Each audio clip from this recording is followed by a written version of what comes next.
بسم الله والصلاة والسلام على أشرف خلق الله. أهلا وسهلا بكم متابعيني الكرام، ازيكم عاملين ايه؟ وحشتوني جدا.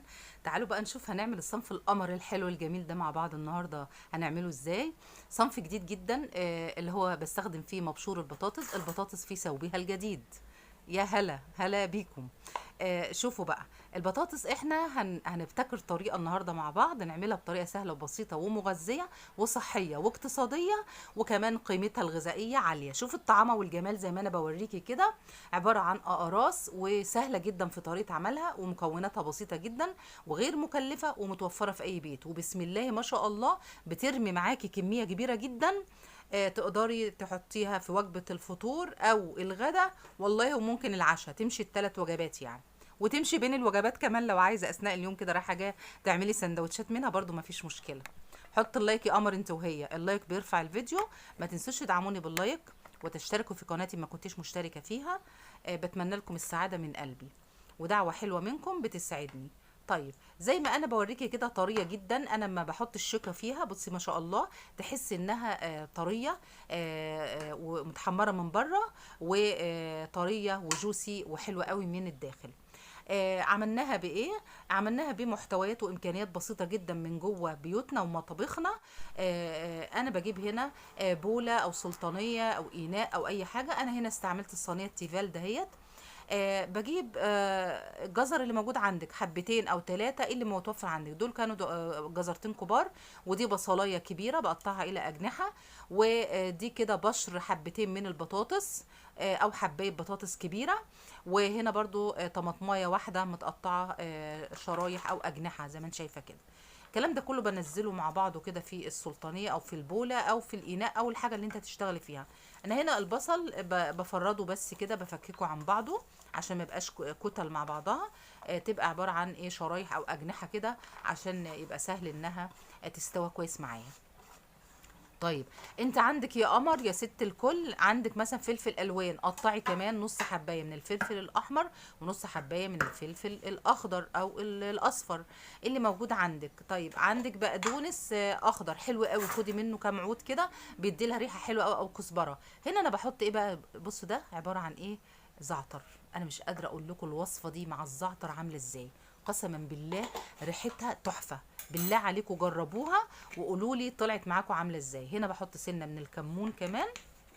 التوابل بقى اللي انت حابه تدوقي طعمها في الوصفه دهيت، بس انا حطيت كزبره، حطيت كمون، دي شويه من الكمون اهوت، وحطيت شويه من الزعتر.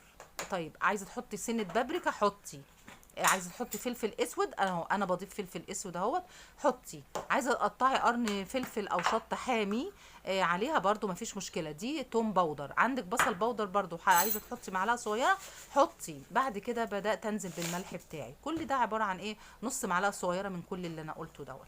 الكلام ده كله اقلبه كويس قوي مع بعضه. طبعا لو في فلفل الوان حط، بيدعم القيمه الغذائيه، وكمان بيكتر في الصنف، بيرمي معاكي كميه، وكمان بيبقى لونه وشكله حلو قوي في الوجبه بتاعتك. بس انا ما كانش عندي، فانا استعملت اللي متوفر عندي، اللي هو عباره عن ايه، عباره عن حبيتين من الجزر، حبيتين من البطاطس، وحبايه طماطم واحده، وكمان بس شيلي منها البذر يعني، وكمان بصلايه كبيره قطعتها الى شرايح او اجنحه. قلبت الكلام ده كله مع التوابل عشان تاخد من طعم التوابل كده. بص البطاطس طبعا انا بشرتها، والجزر بشرته، والبصل قطعته الى اجنحه هو والطماطم، او الى سلايدز شرايح يعني. طيب هنا بقى حبتين اتنين من البيض، اتنين مفيش غيرهم، على المقدار اللي انا وريتهولك دوت.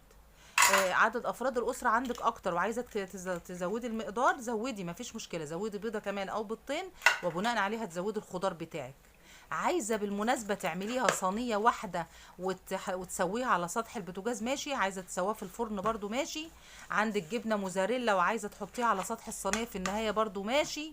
بصي حبيبه قلبي، الاكل ده يعني حسب رغبتك وامكانياتك وقدراتك، وحسب ما انت حابه تاخدي الصنف باي شكل من الاشكال. انا النهارده هعمله معاكي على هيئه اقراص عامله زي البرجر كده، او اقراص زي مثلا